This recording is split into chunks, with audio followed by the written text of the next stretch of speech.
Some pretty big news, fun and exciting for me, and I hope it is for you, is going to be soon. Sunday's VR game room will be returning. I did break my original VR headset accidentally through a little mishap during a gaming session.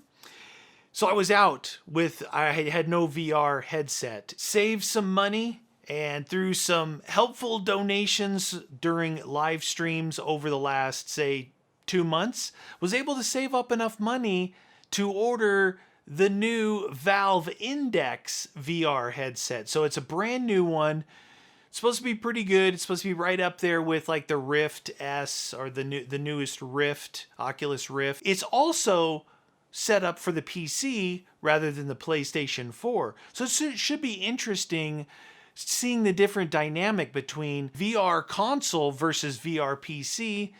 It's supposed to have a decent mic in the headset, as well as it instead of having to wear like earbuds, it has these speakers that they're not on ear, they sit just off your ear. So I'll be interested to see if that'll work with the microphone and the headset, if it doesn't kind of reverb through and mess up the audio. Because if it is, that's one of the big things as you're dancing around doing your thing is either, I used to use like a little lapel mic and you have to wear the wireless transmitter. It's kind of a pain in the butt. So it'll be interesting to see how that is. Plus the difference in graphics, maybe even play a game kind of like Skyrim or something that you really want to look really good and to be immersed in it. See how that works out. So it's pretty excited to bring back Sunday's VR game room, and that'll be coming pretty soon. I don't have the equipment yet. For me, the VR gaming is more about how ridiculous I look on camera trying to play these games,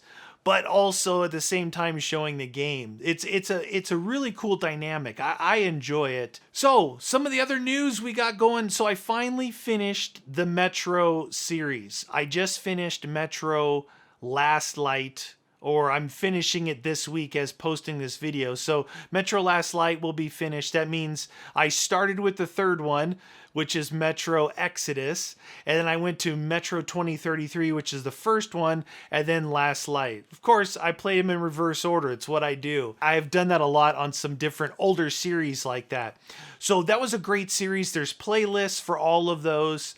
It's a very fun, interesting genre of game. I really like it. You might want to check out the Metro series. It'll be on there for you guys to view whenever you want. I also finished Wolfenstein Final Battle. That's actually, as I'm making this video, I'm uploading it right now. And I want to tell you that I cut out about 15 minutes of it because I tried, I fought, I died, I fought, I died, I fought, I won. And that middle fought and died, I was really getting frustrated because the way the game seemed to me is, it was designed to be a cooperative game to play with two people, but you can play it solo with the second person being an AI bot. Well, when it came to that fight, and some other fights, but mainly this fight, because the final boss, General Lothar, was so tough that you really needed your other character to be in a different location. So, because you had to shoot the guy in the back, you had to shoot his jetpack to take him down out of the sky for one part of the fight. And if your other character keeps following you around, you can never access the back. Well, finally I found a way to do it, and it worked out. But not before I got pretty frustrated. I got pretty frustrated with it. I wouldn't say, it's kind of like those times when we talk about what game difficulty are you playing on. Are you playing on nightmare mode or ranger mode or, hardcore mode? And I usually play on the hardest difficulty I can before it turns what I deem as ridiculous. Either they just turn into complete bullet sponges, and I'm talking about games in general. The enemies will turn into complete bullet sponges, or they're so overpowered and you have to sneak around that it takes away from the gameplay mechanics way too much for me. And this was one of those things where it was just like, wow, this is crazy. It's not that it was a challenge. It just was ridiculous. It was try it, try again, try again, try again. I didn't have the greatest feeling of achievement when I finally beat him. Either way, Wolfenstein is done. You've Wolfenstein Youngblood. It was an interesting game. Definitely wasn't the best Wolfenstein ever, but it was a shooter. So that transitions us into preparing for the fall season of games. You know, the new games that are coming out, the Call of Duties, the Borderlands, all the fun stuff's going to be coming out between the end of summer and the end of the year. It's going to be a lot of fun. I think with Borderlands, I'm going to kind of go back to the old school way of media. And when I play my solo playthrough of it, it'll probably be fairly long playthrough, because I will go around, I want to venture around side missions, main missions, however they're going to be laid out. But those things allow you to see the whole map, to see all the little nooks and crannies and secrets, to find all the really good weapons.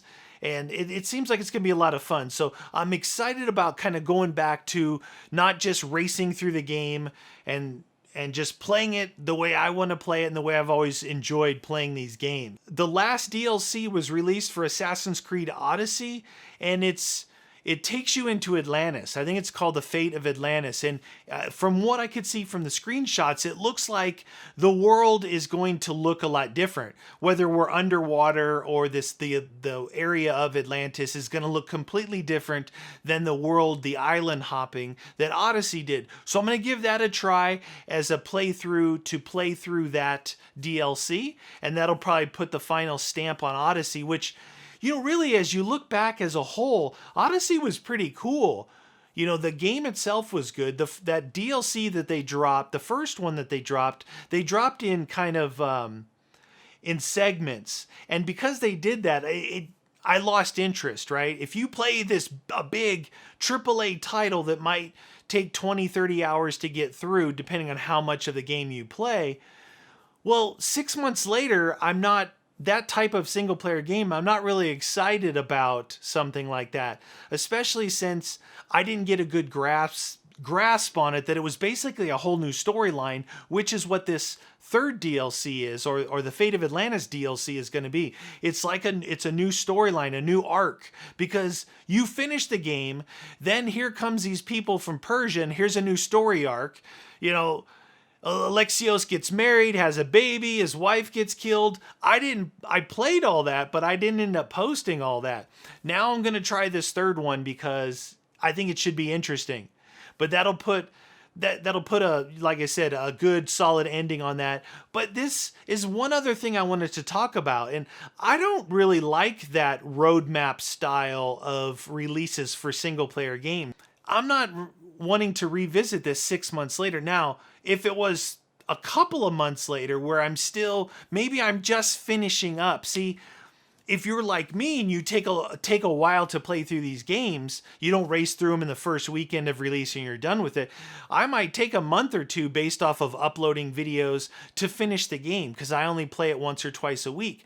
Well, if that goes 2 or 3 months, and by that time they're ready to release some DLC content, it is a smooth transition just going right into that.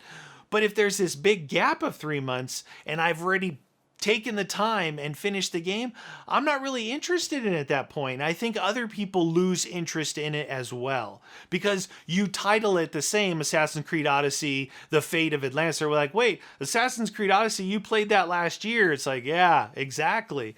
So I'll be interested to see if developers keep going down this road, or if maybe they could release the DLC a little bit earlier. It's just one of those things that I'm not really fond of, even though once I get my hands on it, I'm really interested in playing it.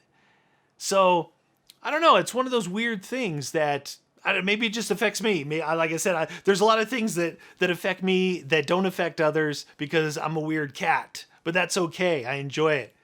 But that's going to do it for today's video, you guys. I thought I just want to talk about a few topics. Pretty excited about Sunday VR Game Room coming back, as well as finishing up a couple big series that we've been doing and transitioning into some new games coming up here in the fall. Pretty excited. Hope you guys are too. All right, you guys, thanks for watching.